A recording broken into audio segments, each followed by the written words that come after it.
Welcome to the Golden State Media Concepts College Football Podcast, your ticket to all things college football. Are you looking to get your college football fix? Looking to get the latest news on your favorite school's team? Join us as we talk college football from the national championship to college rivalries to bowl games to the Heisman Trophy to which conference is the best. We've got you covered for the Big Ten, SEC, Big 12, Pac-12, ACC, and everything in between.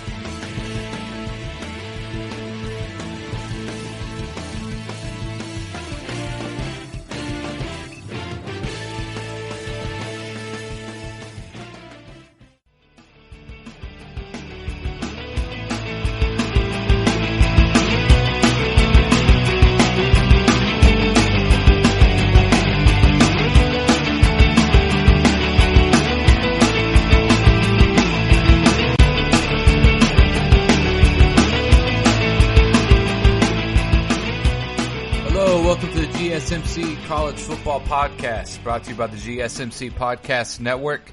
I am your host, Nick Bowles, and I apologize for taking the week off last week. We're going to get back into it.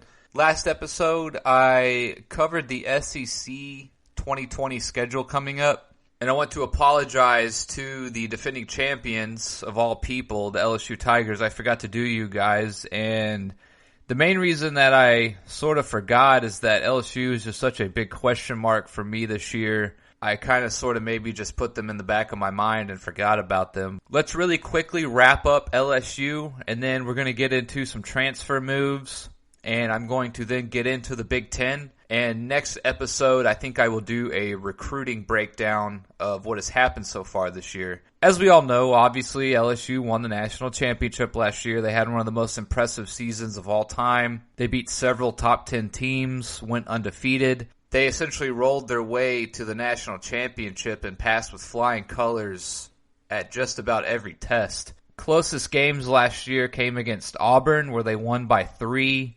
They beat Alabama by 5. They beat Texas in the second game of the year by 7. And essentially, other than that, they beat every other team by 10 points, 2, 3, 4 scores, and really never looked back once they got rolling during the year. And they really finished the year out strong. They beat Auburn 23-20, then had a week off, came back and beat Alabama in Tuscaloosa by 5. They then rolled Ole Miss, Arkansas, A&M, Georgia, Oklahoma in the playoffs, and then beat Clemson 42-25 in the national championship game down there in New Orleans, which was a big home field advantage. But either way, they proved their worth. They went to work and did business and won their national championship and left no doubt in terms of them being the best team in all of college football last year. LSU this year coming up is going to be losing a lot of talent in the NFL draft. And as it sits now, they are currently ranked 4th in the nation in terms of recruiting. So they are going to be replenishing a lot of spots and a lot of players, but obviously veterans who have been around the team for 2 or 3 years leaving is not very easy to replace with incoming freshmen who more than likely will be redshirted. If we take a look at their schedule this year coming up in 2020, it is a lot of the same. Mainly one of the differences is they'll be playing South Carolina instead of Vanderbilt. Other than that, not a whole lot is changing. They're going to open up the season against the UTSA Roadrunners in Baton Rouge. That's obviously going to be a win. And then they have what I actually think is going to be a very close game, or is definitely going to be a tone setter for them and or the Texas Longhorns. And it will be played in Baton Rouge as well for their Week 2 matchup. Now, I think earlier I said I actually have Texas winning this game by a very close margin, perhaps a last-second drive or field goal, one play here or there that could be the difference. I just think that the experience that Texas has coming back, especially at the quarterback position with Sam Ehlinger, and the fact that LSU is losing so many players across the board, I just think that a couple plays are going to go the Longhorns' way, or perhaps a couple bounces of the ball, if you will, and I think that could ultimately end up being the difference. Now, the game is in Baton Rouge, but that's not too far of a drive for Texas. I don't think it's necessarily a massive home field advantage. Obviously, it will be, but I don't see it as some sort of cross-country trip for Texas. Baton Rouge is just right around the corner from Texas, obviously. And I look for the Longhorns to actually go in and sort of, I guess you could say it'll be a bit of an upset or a bit of a stunner. But I just think the fact that Texas is going to be more or less experienced, especially at the quarterback position, and they are not losing as much talent across the board, as well as perhaps maybe putting some things together there at the end of the year. I just think Texas comes away with a win here, and I think LSU perhaps has their national championship hopes fade away pretty quickly because of it. Now, obviously, LSU could win this game. I think it's going to be a 3-point game or something in Vegas if I had to guess. So it's definitely going to be a coin flip if you're just looking at it from an odds point of view. But I just think Texas' leadership and Coach Herman is just going to get the win there down in Baton Rouge. Then they play the Rice Owls at NRG Stadium in Houston. That should obviously be a win. And then they play Ole Miss at home again in Baton Rouge. And I think Ole Miss is going to be a little bit better this year coming up. And even though they did beat Ole Miss by 21 points last year, the game was 58-37. So Ole Miss did put some points up on them, even though they lost by 3 scores. And I don't expect LSU's offense to be quite as potent or powerful as it was last year. So this one could be another barn burner, but I think it's going to be a little bit closer, especially with Lane Kiffin coming in there. I expect a lot of points to be scored, but I do think that LSU comes away with the win there. I just think up front there'll be too much for Ole Miss and they'll make some plays. Then they play the Nichols Colonels, and that will be at home as well in Baton Rouge. I expect that to obviously be a win. And then they have to go play Florida in Gainesville. I think this is going to be a very good matchup, a very physical game. I think it will be low scoring. I think essentially whoever can win on the defensive line or make the most plays from that position will come away as the winner. And to be honest, this is much like the Texas game. I just think that perhaps since Florida has a little bit more experience coming back and they are not losing as many players, I could easily see Florida getting a win here. Again, a close win, 3 points, maybe a last-second field goal or something like that. This could be a very close game, and Florida could end up coming away with a win here. For now, I'm going to give a slight edge to LSU. I'm going to say that they win this game, but I definitely see it as a coin flip overall. Then they play the Arkansas Razorbacks in Arkansas. I expect them to win that game. Then they play the Mississippi State Bulldogs at home in Baton Rouge. I also expect that to be a win, although Mike Leach, I think, will have those boys ready to go.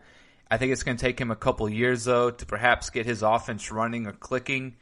But who knows, if you were going to maybe look for an upset for LSU during the year, I think this would be the best chance for one, that or the Ole Miss game. Then they have a week off after Mississippi State, and then they have to play Alabama at home in Baton Rouge. I think Alabama wins this game. I actually could see a blowout here possibly, or perhaps a big win for Alabama, maybe double digits. Obviously, being in Baton Rouge is going to be a huge advantage for LSU, and they're going to need every ounce of it. I think Alabama is just too much, and I think late in the game, Alabama is going to pull away, maybe late in the third, the fourth quarter, something like that. Then they have the South Carolina Gamecocks at home again in Baton Rouge. Obviously, I think that LSU wins this game.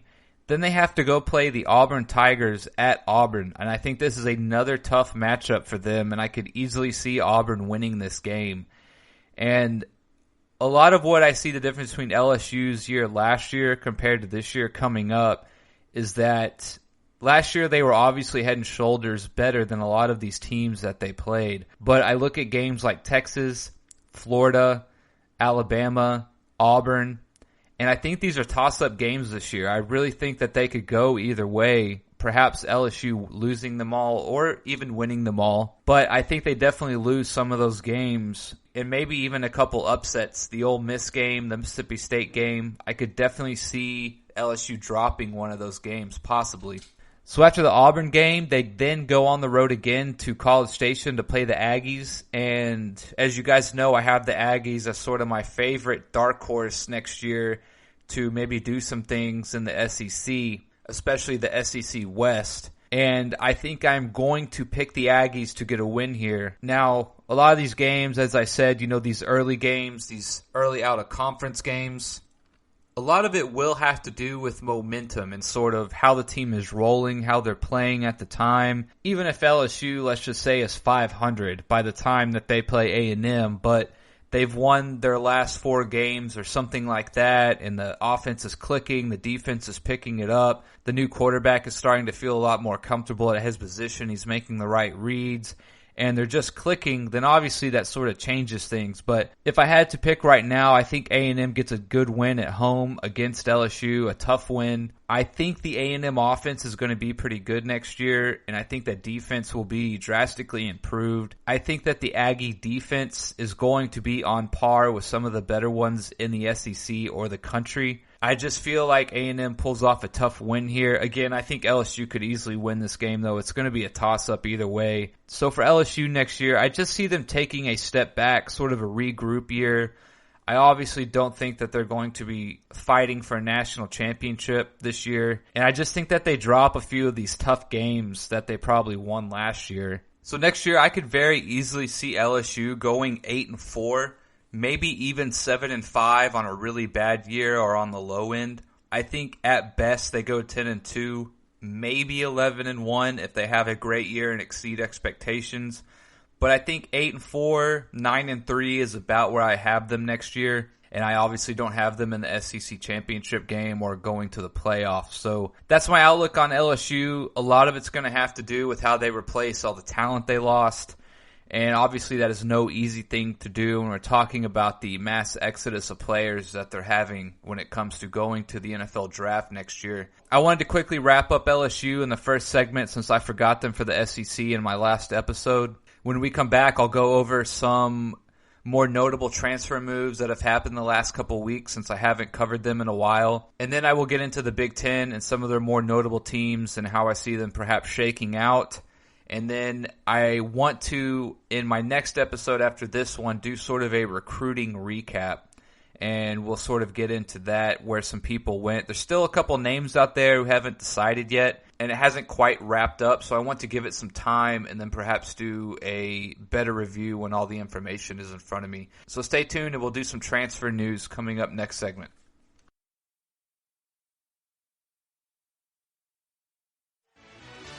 Are you looking for the very best NFL and college football podcast? Then check out the GSMC Football Podcast. Get the latest football news both on and off the field. From the NFL Draft to trades to the rumor mill to the NFL Combines. They got you covered. That's GSMCpodcast.com/football-podcast. Get updates on college rivalries, game day insights, and much, much more. It's football talk the way you want it. This show eats, sleeps, and breathes football. Don't forget to like them on Facebook and follow them on Twitter. Visit GSMCpodcast.com for more info.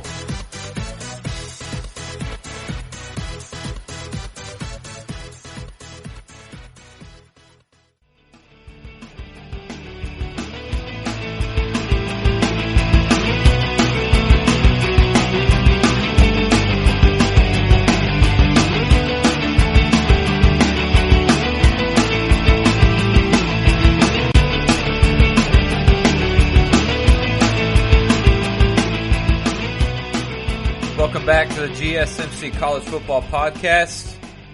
Last segment, we wrapped up the SEC officially by finishing the LSU 2020 schedule, and that being our last team from the SEC to take a look at. We'll now get into some transfer portal news, some more notable players who are on the move.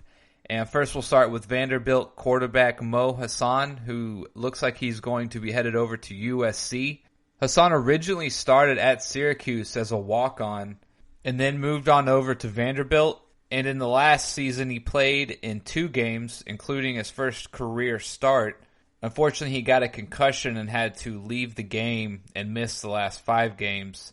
In his total of 7 appearances at Vanderbilt, he completed 11 of 17 passes for 158 yards and a touchdown. He also ran for 79 yards on 16 carries. This will be his last year of eligibility as a graduate transfer, so he is available for immediate play. And his move to USC is a little bit surprising to some, given that USC's quarterback depth chart is pretty deep and essentially locked up in terms of who they are going to pick or play. They originally had their quarterback JT Daniels, who opened up the year as the starter, but then had a torn ACL. He was then replaced by Kadon Slovis, who started as a true freshman and went on to set a lot of school records as such. And both of those quarterbacks will return in 2020 more than likely. They also have a fifth-year senior, Matt Fink, who is slated to stay at USC for his final year as well. So it looks like Mo Hassan is probably going to USC, perhaps maybe for the fun of it. He liked the feel of the college. He's a Florida native, so he doesn't really have any ties to California per se, but it looks like he is going to be making his way over to USC. Oklahoma is also having a linebacker transfer over to Arkansas. Levi Draper, who was a 4-star of Oklahoma's recruiting class in 2017, was rated the number 5 inside linebacker in the entire country and the number 2 player of any position out of the state of Oklahoma. He was number 118 overall in terms of prospects in 2017. He redshirted his freshman year due to injuries, and in the past 2 seasons he's played 28 games. Most of that action coming on special teams. He is a graduate transfer, so he's eligible for immediate play and actually has one more season of eligibility that he can use in 2021 also. Florida Atlantic is also adding Clemson wide receiver TJ Chase. TJ Chase was a 4-star member of the Tigers recruiting class in 2016. He was rated the number 43 wide receiver in the country and the number 33 player out of Florida overall. While at Clemson, he caught 25 passes for 206 yards and 3 touchdowns. He set career highs in 2018 in receptions, yards, and touchdowns. This past season, though, he only had 7 receptions for 70 yards. Once this is official, this will be the 3rd Power 5 wide receiver to transfer to Florida Atlantic under Willie Taggart this year. Chase will also be able to play immediately as a graduate transfer. Next, we'll move on over to Temple, who is adding 2 players from Power 5 schools. Safety Quantel Raines is coming over from West Virginia, and defensive end Manny Walker is coming over from Wake Forest. Manny Walker is going to be a graduate transfer and will be available for immediate play in 2020, although this will be his last year of eligibility. Raines, however, will have to sit out 1 year due to the NCAA transfer rules and will leave him with 2 years of eligibility beginning in 2021. Manny Walker was a 3-star recruit for the Demon Deacons in 2016. It was rated the number 13 player out of South Carolina. He redshirted his true freshman year, and then in 2017 he had an injury that sidelined him for his entire 2017 season. In the past 2 years, he's played in 22 games, including 10 appearances last year. The defensive lineman has a total of 16 tackles, 5 tackles for loss, 2 sacks, and an interception during his tenure with the Demon Deacons. Raines was originally a 4-star signee and the number 7 player out of Pennsylvania. He was ranked the number 18 safety in the country at the time of his recruitment. Raines, however, only played in 7 games for the Mountaineers, 6 of those coming last year in 2019. In addition to these 2 players, Temple has also announced the addition of Michael Neese, who is an offensive lineman from FCS Dayton and has played in a total of 32 games the last 3 years. He started 16 of those games. Next, we have a little bit of rumor news from Chuba Hubbard, the running back for OSU, who is apparently confirming that Christian Holmes is coming over to Oklahoma State from Missouri. It's not yet official, but Christian Holmes is a good cornerback. He originally was a 3-star recruit in 2016 for Missouri and was the highest rated cornerback for the Tigers class that year. During his time with the Missouri Tigers, he's played in a total of 35 games with 12 starts, including 8 this past year. Over the past 2 years, he has 19 passes defensed, 4 tackles for loss, and 2 interceptions. He returned 1 of those passes for a touchdown in 2018. An injury sidelined Holmes for the entire 2017 season. Next, we have a transfer from the University of Michigan, as it looks like Steven Spinellis will be transferring to Vanderbilt. This will be his last year of eligibility, but he will be available for immediate play since he is a graduate transfer. He came to Michigan as a 3-star in 2016 and was rated the number 32 offensive guard in the country and was rated the number 20 player out of the state of Maryland. He was redshirted as a true freshman and played in 36 games the past 3 seasons. Most of that action came on special teams, however. He did, though, make 13 appearances as an offensive lineman in that span. It looks like he's a bit of a bookworm, as his official bio says that he's a 2-time recipient of the top GPA team award in 2017 and in 2018. And then our last little bit of transfer news is that SMU is going to be adding Mike Williams from Stanford. Williams is a defensive lineman who is actually originally from the Fort Worth area, so he is going to be going to SMU more as a way to be going back home. He will be a graduate transfer, so this will be his last year of eligibility, but will be available to play right away. SMU has had 3 seniors leave the defensive line last season, so the position or the defensive line is definitely an area of need for them. Williams was a starter for the Cardinals last year and recorded 24 tackles, with 6 of those for loss and 1 sack in 2019. So that wraps up some of our more notable transfer portal moves that have happened over the last couple weeks. Next segment, I'm going to start breaking down the Big Ten and look at some of the more notable teams and how I think they will do next year. So stay tuned, and we'll do that as soon as we come back. Tired of searching the vast jungle of podcasts? Now listen close and hear this out. There's a podcast network that covers just about everything that you've been searching. Hey! The Golden State Media Concepts Podcast Network is here. Nothing less than a podcast bliss with endless hours of podcast coverage. From news, sports, music, fashion, cooking, entertainment, fantasy, football, and so much more. So stop lurking around and go straight out to the Golden State Media Concepts Podcast Network. Guaranteed to fill that podcast itch.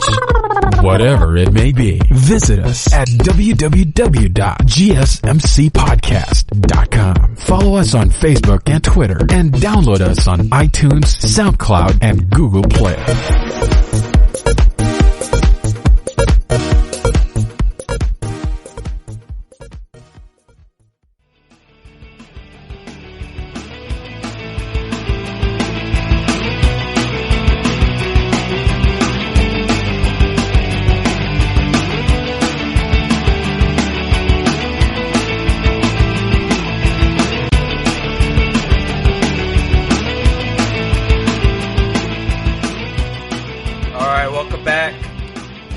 Start getting into the Big Ten schedules for 2020, and I'm going to start off with one of my most intriguing teams to watch next year out of the Big Ten, and that is Penn State. I look for Penn State to do some good things next year.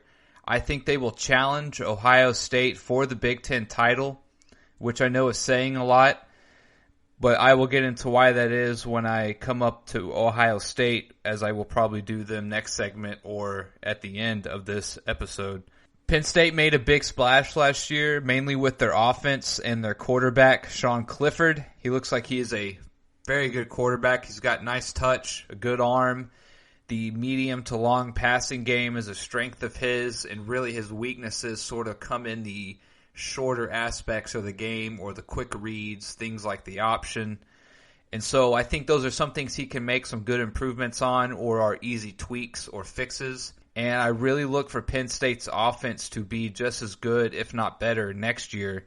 And I think if their defense can merely just hold par to what they did last year, or maybe make some improvements here or there, I think Penn State will have another good year next year, and perhaps could actually beat Ohio State and possibly run the table, just depending on how certain things break. Now, last year they finished 11-2, which is very good. They won their bowl game against Memphis 53-39. And one thing that I found impressive about their bowl win was that they outscored Memphis. It wasn't necessarily that they dominated them athletically or on the defensive end of the ball. They just straight up outscored Memphis, which is impressive and gives me hope that they will do it again this year coming up. One of the other things to note is that Penn State has a new offensive coordinator in Tanner Morgan, who comes over from Minnesota and did some very good things with their wide receivers and made their quarterback look very good last year as well. And so I look for that to only help Sean Clifford become even better. And so if we just take a quick look last year at what Penn State was able to do,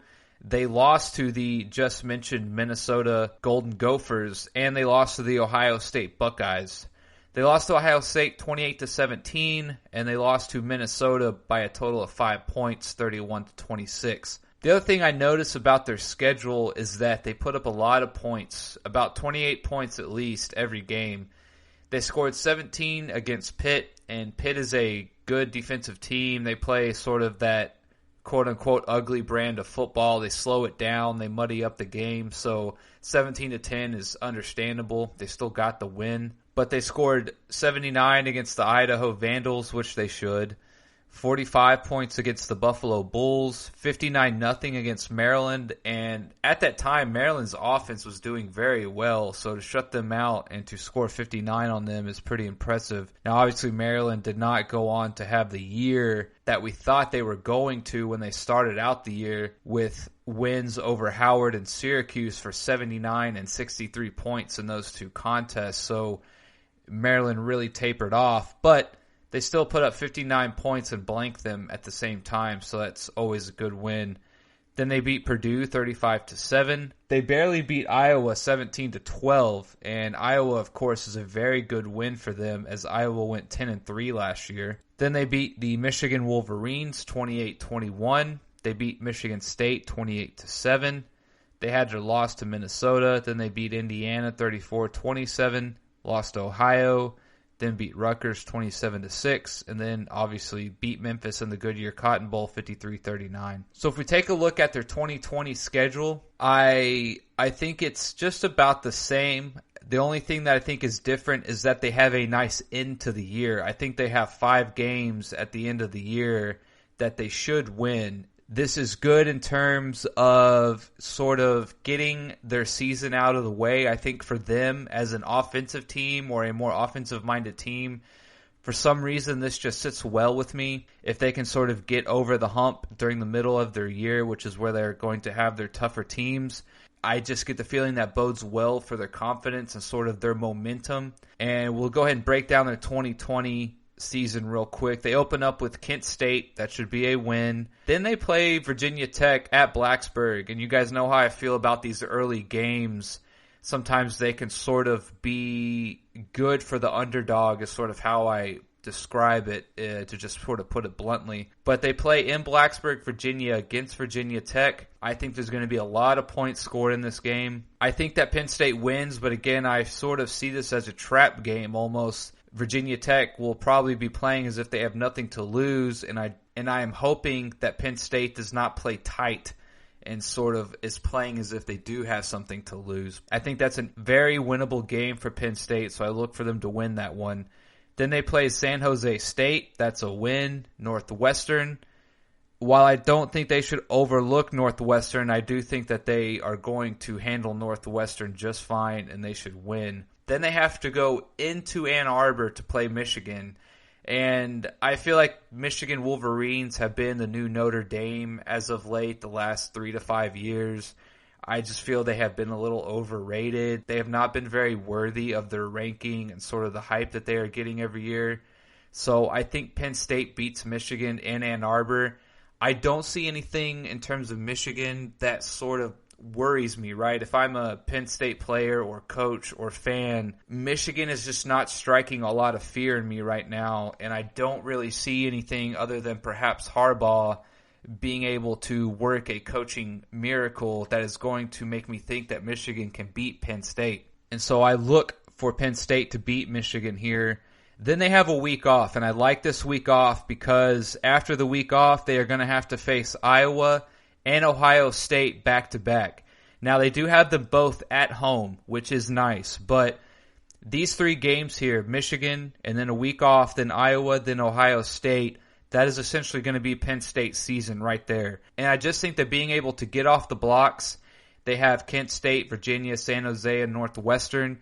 If that offense is rolling, and if that offense is putting up points and putting up yards, then I think they get over Michigan. A week off is nice, and then they play Iowa and Ohio State. And I think as long as the offense is running like we think they should, they're clicking on all cylinders, which we hope so, I actually think they win these 2 games. For some reason, I think Ohio State is just going to be a little lackluster next year. I am not a big believer in Ohio State's quarterback like many people are. Now, I know that Ohio State's quarterback is very efficient, but I think a lot of that came with playing on such a good team and not necessarily having to make some tough throws or some tough reads or being put in situations where he really needed to put the ball on the money in a few spots for them to drive down and win a game. I think a lot of it was just take what the defense gives you and allow your more athletic players to make the plays to win the game and to make those big plays. And so I think he struggles next year. I don't think he's going to do as good. I think people are going to challenge him to throw the ball. Whether those defenses have the horses to make it difficult for him or not is really the X factor. But I'm just not as high on their quarterback as other people are. I think he's not really a quote-unquote great quarterback. I think he's a great college quarterback, but I don't think he's a great quarterback in terms of if you make him throw it 30 or 40 times a game, then I don't really like Ohio State's chances. I look for Penn State to win this game. I think they beat Iowa too. I'm hoping they don't let one of these slip up for them. Perhaps they slip up against Iowa, then beat Ohio State, or the other way around. But I think those two games right there essentially will be Penn State's season. And then they end up the year at Indiana, at Nebraska, against Michigan State at home, Maryland at home, and at Rutgers in New Jersey. So they have a very nice back end to the schedule with those 5 games. And I don't see any of those 5 teams really worrying Penn State or giving Penn State's a lot of nerves in terms of maybe being able to have a knockout punch to beat them in one of those games. And so I really like Penn State next year. I think they're sort of like my A&M of the Big Ten. I think they are a good dark horse pick, even though I don't think they're quite flying underneath the radar as maybe someone like A&M is, because they did have such a good year last year and we're expecting them to have a good year this year as well. But I think they are a good sort of second or third team that I think really should be getting a little more respect, and I think that they are actually going to win the Big Ten next year if I had to, again, make it a way too early prediction. So that's my quick breakdown on Penn State. They're sort of my upset pick in the Big Ten. I think that they're going to beat Ohio State next year. I also think they have a very decent chance at going undefeated. And whenever we wrap up the Big Ten here, maybe next episode I'll get into my playoffs for next year as well. But I think they have a good chance to go undefeated, maybe one loss. And if that one loss is to Ohio State or just to Iowa, and that team then drops a couple losses as well, then that's still okay for Penn State. They can maybe lose a game and be okay. But I think they have a very good chance to go undefeated next year if that offense is humming and clicking like we all think it will. So stay tuned. I'm going to go ahead and get into Ohio State next, why I'm not quite as high on them as usual. And whenever we come back, I'm going to break their 2020 season down. So stay tuned.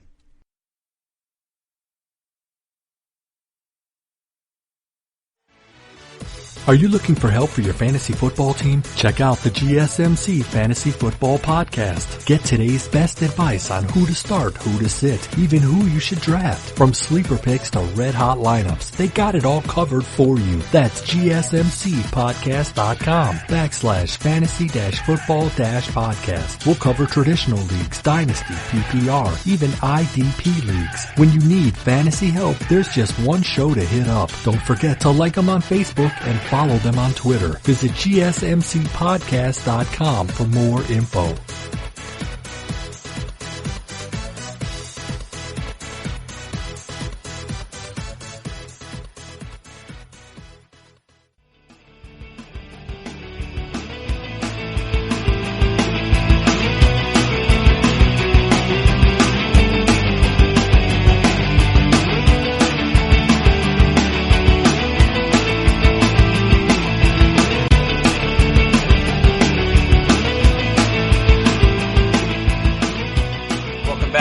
GSMC College Football Podcast. We are currently breaking down the Big Ten teams, the more notable teams in the Big Ten, if you will. We did Penn State last segment, and I essentially told you guys how I think Penn State is sort of the quote-unquote dark horse of the Big Ten. I think they have a good chance to run the table next year. I'm not necessarily 100% confident that they will go undefeated, but I think they have a very good chance to do so. and I think they only have a few hurdles in their way to make that a reality. That being said, we will get to their biggest competition in the Big Ten, as it always is, and as the team that always essentially reigns over the Big Ten just about in more recent memory, and that is the Ohio State Buckeyes. Obviously, Ohio State had a very good year last year. They went 13-1, undefeated in the regular season, and then lost to Clemson in the first round of the playoffs in Glendale, Arizona at the Fiesta Bowl. But I want to start off with Ohio State by talking about their quarterback, Justin Fields. Now, Justin Fields had one of the most impressive years last year in terms of statistics or in terms of efficiency. Essentially only had 3 picks throughout the year with 41 touchdowns. His rating for the year was 181.4. Average yards per completion was 9.2. Threw for over 3,200 yards. 67% completion percentage, and essentially all around just had an amazing year by almost any standard. That being said, I am not a believer in Justin Fields, or at least I have not bought into the hype, I guess you could say. I think he's a good dual threat quarterback. I think he's a good college quarterback. However, I do not think he is a great quarterback, full stop. I think he has some weaknesses in his throwing game. I think that a lot of what he does is taking what the defense gives you and allowing playmakers who are superior on Ohio State making big plays and sort of throwing for 5 to 10 yards and then allowing them to make the extra play to turn that into a big play or some kind of game-changing play. I don't see him as a guy who can put the ball on the money in a tight window. And I think we really saw him struggle against Clemson, against a very good defense.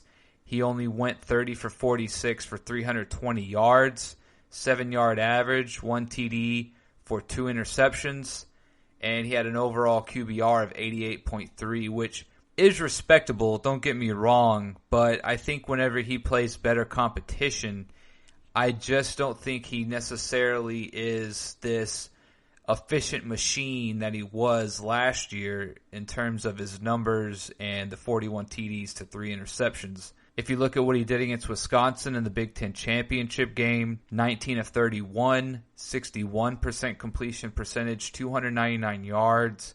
He had a good average, though, at 9.6. That's fairly respectable. But he only had an average QBR of 74.7. I just am not a believer in him against good defenses, or at least defenses who can cover wide receivers a lot better, or perhaps get some pressure on him, that he makes the best plays or decisions. I think he gets panicky a little bit in the pocket if he gets a little bit of pressure. Both against Wisconsin and Clemson, he got sacked 5 and 4 times respectively. I am just not a believer in him of being this pure quarterback who can put it on the money.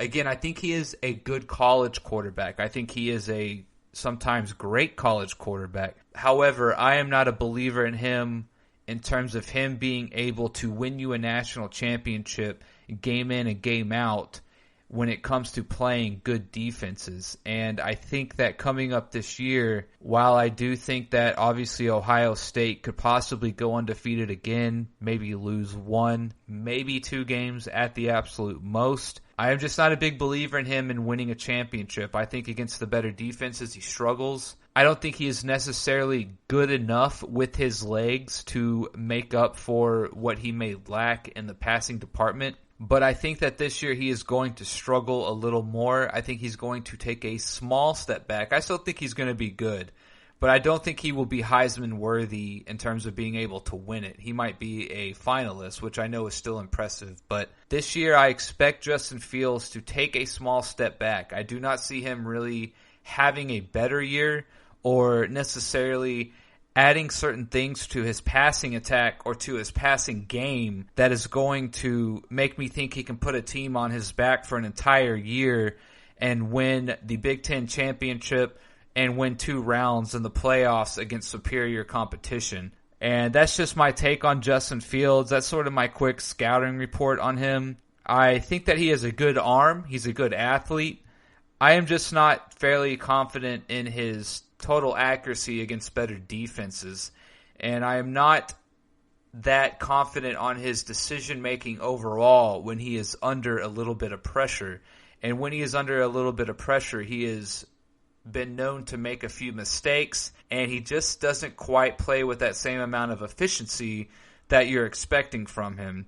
That's just my quick breakdown on Justin Fields. I wanted to sort of give an overall reason as to why I think Ohio State could slip up this next year, as well as losing their defensive end, Chase Young, who obviously was an absolute beast and an athlete that is second to none in the entire college football realm. But I think the loss of him, as well as I think Justin Fields is not going to have quite the same year that he did last year, I think Ohio State could end up slipping up a game or two this year, and that is why I have Penn State possibly being the darling this year in the Big Ten. So when we come back, I'm going to break down Ohio State's year from last year to next year, and then we may also get into another team or two as well next segment. So stay tuned, and we'll talk about that when we come back.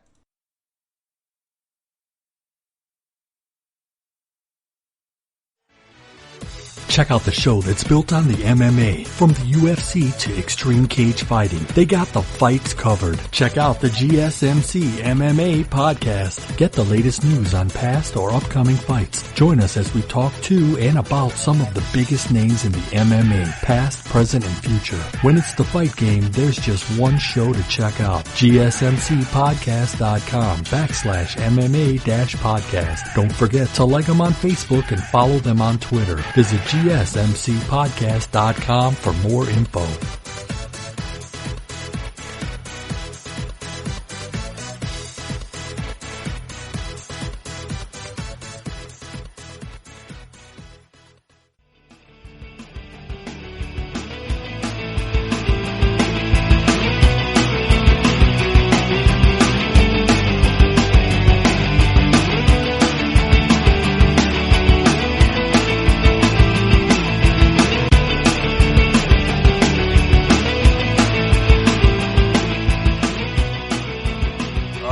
Back. We're coming down the home stretch for this episode. One thing I forgot to mention as I was sort of mentioning the players that Ohio State lost, such as Chase Young, is that they are also losing their running back Robbins, who I was a huge fan of last year.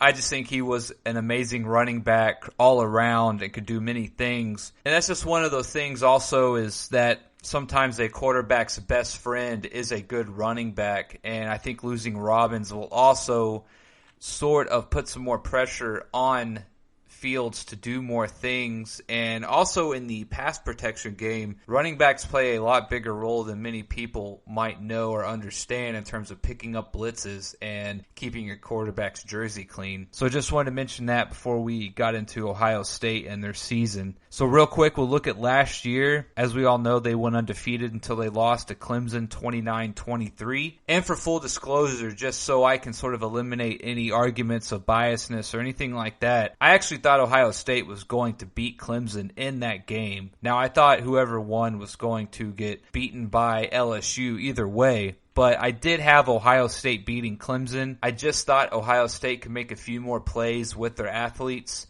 and the defense for Ohio State, while it was very dominant in the first quarter and in the beginning of that game, their defense just did not show up throughout the game. Obviously, you had Trevor Lawrence making some really big plays, including one with his legs.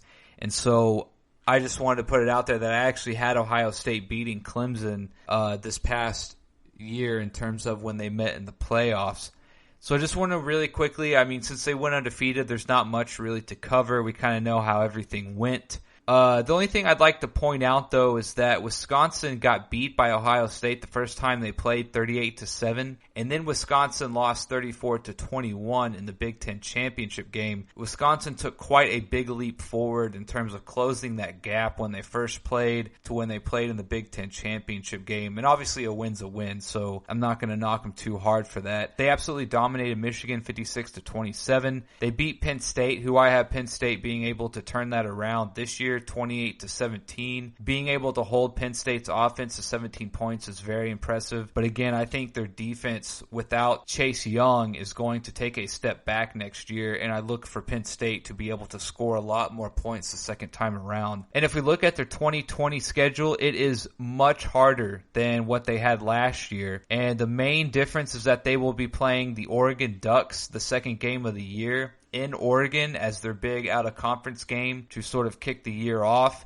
This is after they play Bowling Green, which obviously we expect them to win. Then they have to go to Oregon and play the Oregon Ducks. I do have Ohio State winning that game, but again, it's a much tougher schedule. Obviously having to play them as one of their out-of-conference games and having to travel to Oregon. But I do think that Ohio State wins this game. As mentioned before when we covered the Pac-12, Oregon's offensive line is going through a massive overhaul, and I look for Ohio State to be able to find a few holes here and there to perhaps make some plays on the defensive front. Then they play Buffalo Bulls in Columbus, Ohio. Then they play Rutgers in Columbus, Ohio as well. Then they get a week off. They more than likely will be 4-0 before their week off or their bye week.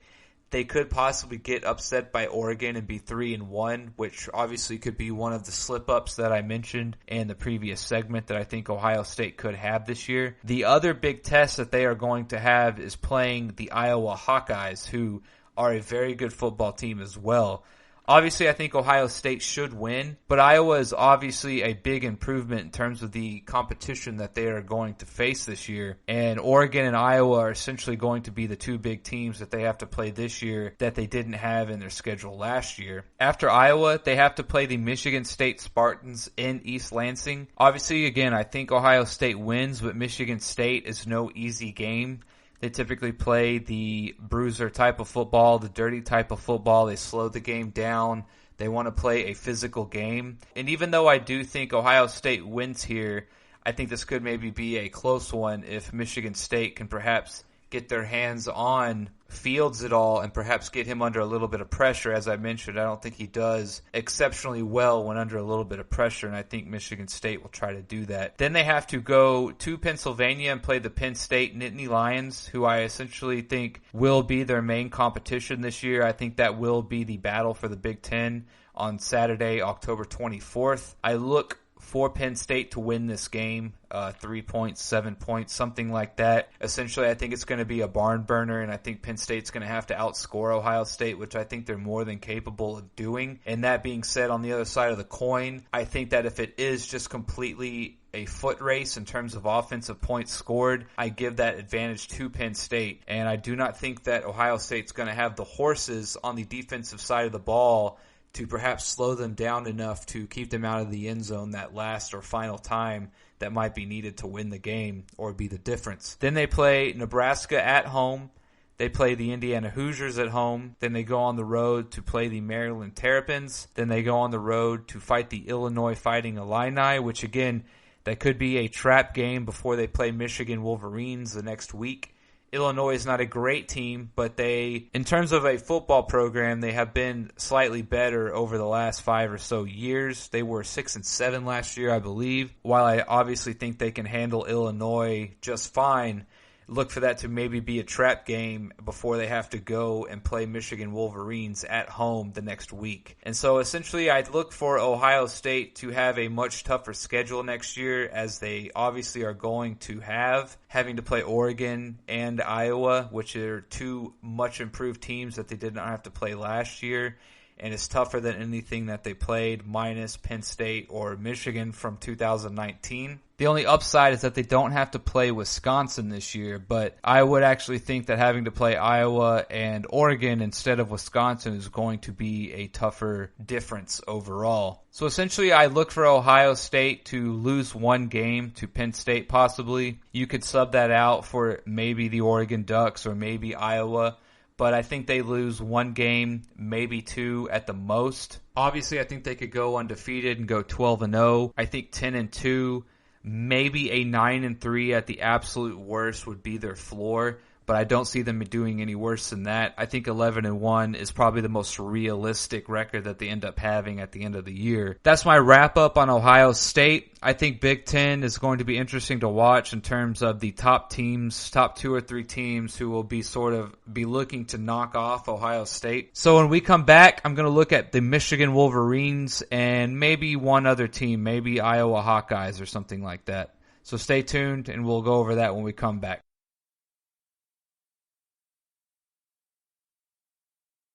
This is your ultimate stop for everything sports. The Golden State Media Concepts Sports Podcast. Should I say more? From the NFL, MLB, the NBA to MMA, it's all in here. The Golden State Media Concepts Sports Podcast. Listen now.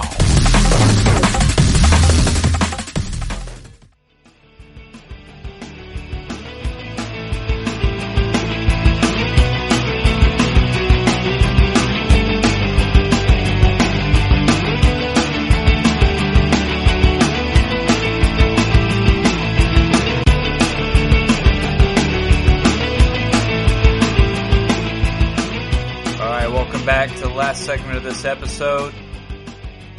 We're going to try and do 1 or 2 more Big Ten teams, and we'll go ahead and do the Michigan Wolverines.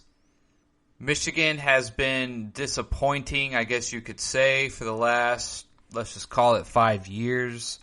I am a big fan of Harbaugh, even though he has not quite gotten over the hump over there in Ann Arbor.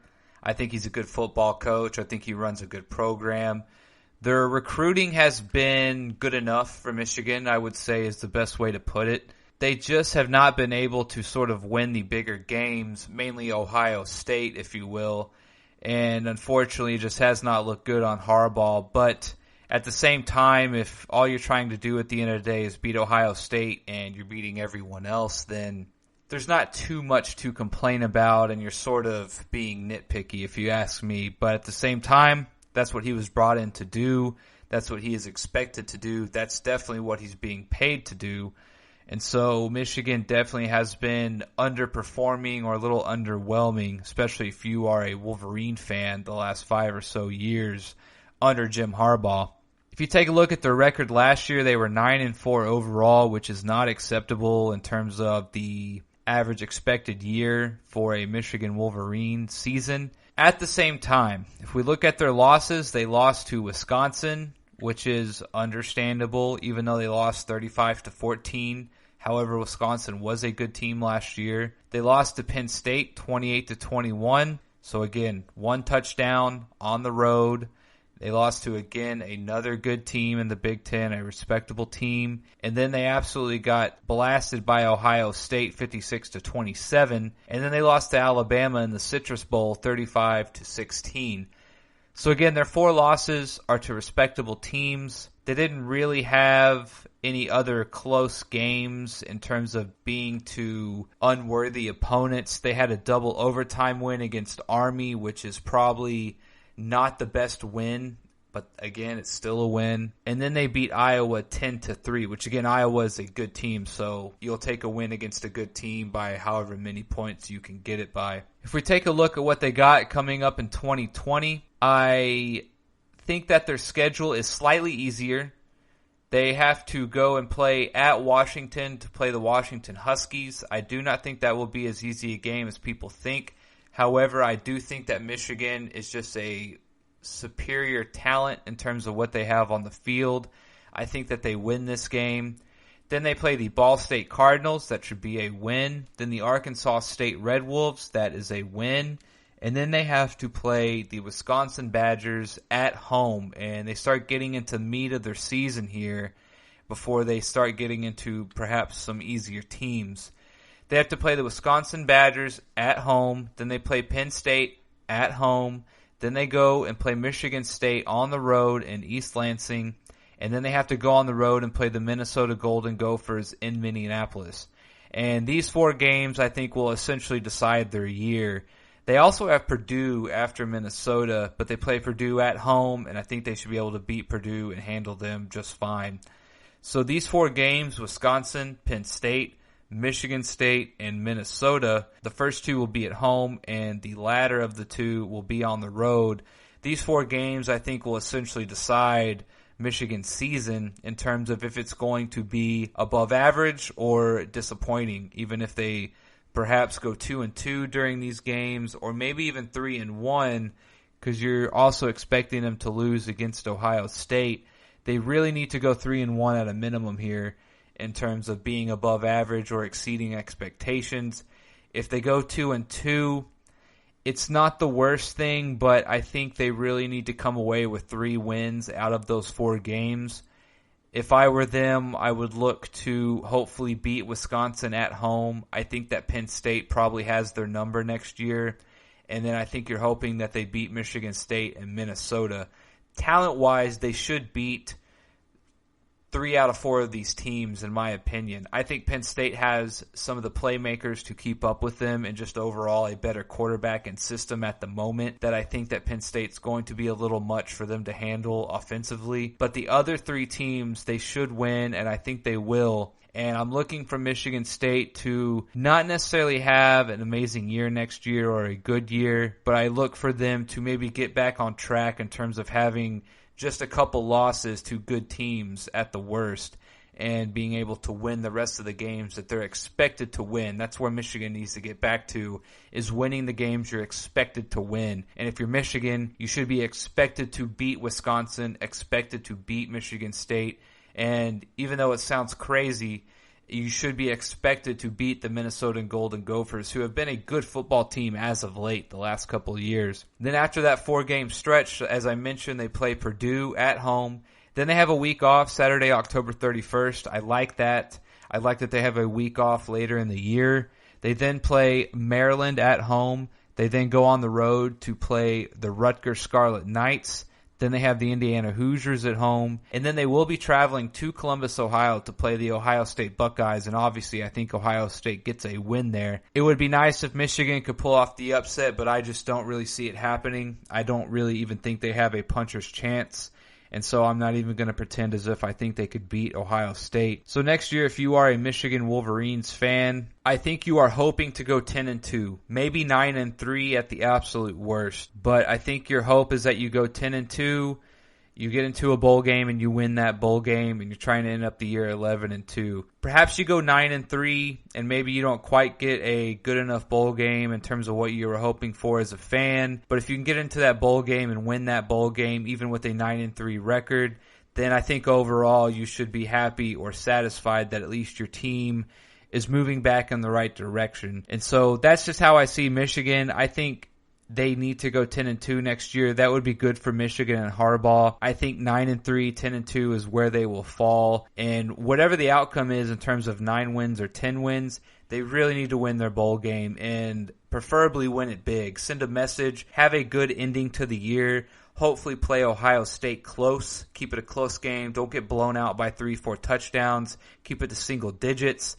And I think that will be a good year for Michigan. That will hopefully get them back moving in the right direction in terms of that historic program, trying to get back on the map and trying to fight for a Big Ten championship every year. But whether it's 9 wins or 10 wins, you want a close loss to Ohio State, and then you want to win that bowl game big, and I think that's what you're looking for if you're a Michigan Wolverines fan. And so I think that's where we will leave the Big Ten for now. Next episode, I will do the Iowa Hawkeyes, the Michigan State Spartans, the Wisconsin Badgers, and the Minnesota Golden Gophers. I think those teams deserve a look. And for now, we're going to leave it here. It's about time for me to go. As always, guys, I appreciate you guys listening to me. I really enjoy doing this, and I apologize for the week off. But obviously I'm back now, and we'll be back at it talking college football, talking shop, and I always enjoy doing this. Thank you for listening to the GSMC College Football Podcast, brought to you by the GSMC Podcast Network. Please remember to like and subscribe to the show. Please leave us a review or leave a comment down below. That always helps us. And if you could also please follow us on Facebook, Twitter, and Instagram. We always appreciate that. Thank you as always for listening to this. Have a good day or night whenever you listen to this and wherever you are. Thank you, and talk to you next time. You've been listening to the Golden State Media Concepts College Football Podcast. part of the GSMC Podcast Network. You can find this show and others like it at www.gsmcpodcast.com. Download our podcasts on iTunes, Stitcher, SoundCloud, Google Play, or anywhere you find podcasts. Just type in GSMC to find all of our shows from the GSMC Podcast Network. From football to basketball, baseball to MMA, and even soccer. You can also follow us on Twitter and Facebook. Thank you, and we hope you have enjoyed today's episode of the Golden State Media Concepts College Football Podcast.